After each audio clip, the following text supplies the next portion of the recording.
नमस्कार।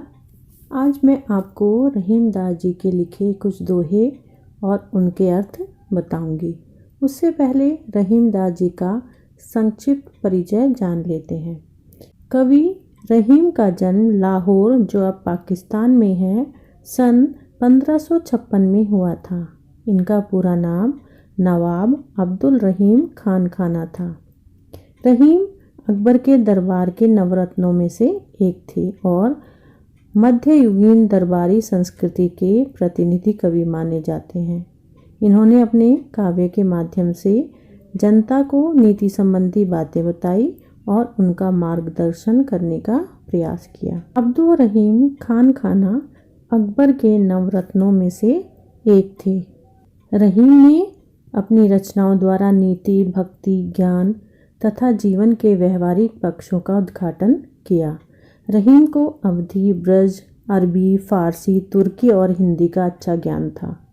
इन्होंने ब्रज और अवधी दोनों भाषाओं में लिखा है। इनकी सभी कृतियाँ रहीम ग्रंथावली में समाहित हैं। पाठ में दिए सभी दोहे जो हैं नीतिपरक हैं, जो मनुष्य को करणीय और अकरणीय आचरण की शिक्षा देते हैं। रहीमन धागा प्रेम का, मत तोड़ो चटकाए, टूटे से फिर ना मिले, मिले गांठ पड़ी जाए। यहाँ रहीम दास जी कहते हैं कि प्रेम का बंधन किसी धागे के समान होता है, जिसे कभी भी झटके से नहीं तोड़ना चाहिए, बल्कि उसकी हिफाजत करनी चाहिए। कहने का तात्पर्य यह है कि प्रेम का बंधन बहुत नाजुक होता है, उसे कभी भी बिना किसी मजबूत कारण के नहीं तोड़ना चाहिए, क्योंकि जब कोई धागा एक बार टूट जाता है तो फिर उसे जोड़ा नहीं जा सकता। टूटे हुए धागे को जोड़ने की कोशिश में उस धागे में गांठ पड़ जाती है। उसी प्रकार किसी से रिश्ता जब एक बार टूट जाता है तो फिर उस रिश्ते को दोबारा पहले की तरह नहीं जोड़ा जा सकता है। रहीमन निज मन की बिथा, मन ही राखो कोई, सुनी अठिलेहे लोग सब, बाँटी न लेहे कोई। इस दोहे में रहीम दास जी कहते हैं कि अपने मन की पीड़ा या दर्द को दूसरों से छुपा कर ही रखना चाहिए, क्योंकि जब आप अपना दर्द किसी अन्य व्यक्ति को बताते हैं तो लोग उसका मजाक उड़ाते हैं। कोई भी आपके दर्द को बांट नहीं सकता, अर्थात कोई भी व्यक्ति आपके दर्द को कम नहीं कर सकता। एके साधे सब सधे, सब साधे सब जाए, रहीमन मूल ही सींचिबो, फूले फले अधाए। यहाँ पर रहीम दास जी कहते हैं कि एक बार में केवल एक ही कार्य करना चाहिए, क्योंकि एक काम के पूरा होने से कई और काम अपने आप पूरे हो जाते हैं। यदि एक ही साथ आप कई लक्ष्य को प्राप्त करने की कोशिश करेंगे तो कुछ भी हाथ नहीं आता, क्योंकि आप एक साथ बहुत कार्यों में अपना 100% नहीं दे सकते। रहीम दास जी कहते हैं कि यह वैसे ही है जैसे किसी पौधे में फूल और फल तभी आते हैं जब उस पौधे में पर्याप्त पानी डाला जाता है, तभी पौधे में फल और फूल आएंगे। चित्रकूट में रमी रहे, रहीमन अवध नरेश, जाकर विपदा पड़त है, सो आवती है देश। रहीम दास जी कहते हैं जब राम को वनवास मिला था तो वे चित्रकूट में रहने गए थे। रहीम यह भी कहते हैं कि चित्रकूट बहुत ही घना और अंधेरा वन होने के कारण रहने लायक नहीं था, परंतु ऐसी जगह पर वही रहने जाता है जिस पर कोई भारी विपत्ति आती है। कहने का तात्पर्य यहाँ पर यह है कि विपत्ति में व्यक्ति कोई भी कठिन से कठिन काम कर लेता है।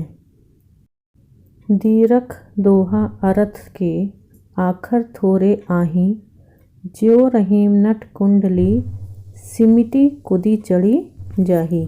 इस दोहे में रहीम दास जी कहते हैं कि दोहों में भले ही कम अक्षरीय शब्द हों, परंतु उनके अर्थ बड़े ही गहरे और बहुत कुछ कहने में समर्थ होने चाहिए। ठीक उसी प्रकार जैसे कोई नट अपने कर्तव्य के दौरान अपने बड़े शरीर को सिमटाकर कुंडली मार लेने के बाद छोटा लगने लगता है। तो यहाँ कहने का तात्पर्य यह है कि किसी के आकार को देखकर उसकी प्रतिभा का अंदाज़ा नहीं लगाना चाहिए। घनी रहीम जल अनक को लघु जिय पियत अघाए उद्घी बढ़ाई कौन है जगत पियासो जाए।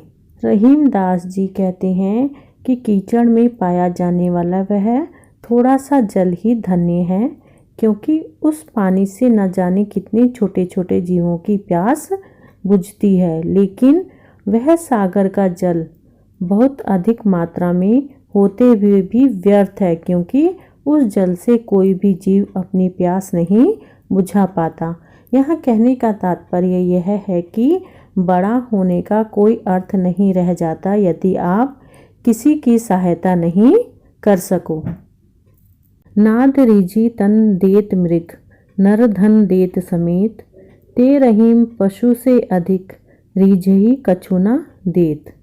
रहीम दास जी कहते हैं, जिस प्रकार हिरण किसी के संगीत की ध्वनि से खुश होकर अपना शरीर न्यौछावर कर देता है, अर्थात अपने शरीर को उसे सौंप देता है, इसी तरह से कुछ लोग दूसरों के प्रेम से खुश होकर अपना धन इत्यादि सब कुछ उन्हें दे देते हैं। लेकिन रहीम कहते हैं कि कुछ लोग पशु से भी बदतर होते हैं, जो दूसरों से तो कुछ ले लेते हैं लेकिन बदले में कुछ भी नहीं देते। कहने का तात्पर्य यह है कि यदि कोई आपको कुछ दे रहा है तो आपका भी फर्ज बनता है कि आप उसे बदले में कुछ ना कुछ दे। बिगड़ी बात बने नहीं लाख करो किन कोई रहीमन फाटे दूध को मथे न माखन होए। रहीम दास जी कहते हैं कि कोई बात जब एक बार बिगड़ जाती है तो लाख कोशिश करने के बावजूद उसे ठीक नहीं किया जा सकता। ठीक वैसे ही जैसे जब दूध एक बार फट जाए तो फिर उसको मथने से मक्खन नहीं निकलता। कहने का तात्पर्य यह है कि हमें किसी भी बात को करने से पहले 100 बार सोचना चाहिए, क्योंकि एक बार कोई बात बिगड़ जाए तो उसे सुलझाना बहुत ही मुश्किल हो जाता है। रहीमन देखी बड़ैन को लघु न दीजिए डारी जहाँ काम आवे सुई कहाँ करे तरवारी। रहीम दास जी कहते हैं कि किसी बड़ी वस्तु को देखकर किसी छोटी वस्तु की उपेक्षा नहीं करनी चाहिए, अर्थात बड़ी वस्तु के होने पर किसी छोटी वस्तु को कम नहीं समझना चाहिए, क्योंकि जहाँ छोटी वस्तु जरूरत होती है वहाँ पर बड़ी वस्तु बेकार हो जाती है। जैसे जहाँ सुई की ज़रूरत होती है वहाँ तलवार का कोई काम नहीं होता। कहना अभिप्राय यह है कि कोई भी वस्तु को कम नहीं समझना चाहिए, क्योंकि हर एक वस्तु का अपनी अपनी जगह महत्व होता है। रहीमन निज संपत्ति बिन को न विपत्ति सहाय बिनु पानी जो जलज को नहीं रवि सके बचाए। रहीम दास जी कहते हैं, जब आपके पास धन नहीं होता तो कोई भी विपत्ति में आपकी सहायता नहीं करता। ये ठीक वैसे ही है जैसे यदि तालाब सूख जाता है तो कमल को सूर्य जैसा प्रतापी भी नहीं बचा पाता। कहने का तात्पर्य यह है कि आपका धन ही आपको मुसीबत से निकाल सकता है, क्योंकि मुसीबत में कोई किसी का साथ नहीं देता। रहीमन पानी राखे बिनु पानी सब सोन पानी गए न उबरे मोती मानुष चून। इस दोहे में रहीम ने पानी को 3 अर्थों में प्रयोग किया है। पानी का पहला अर्थ मनुष्य के लिए किया गया है, जब इसका मतलब विनम्रता से है। रहीम कह रहे हैं कि मनुष्य में हमेशा विनम्र यानी पानी होना चाहिए। पानी का दूसरा अर्थ आभा, तेज या चमक से है, जिसके बिना मोती का कोई मूल्य नहीं होता।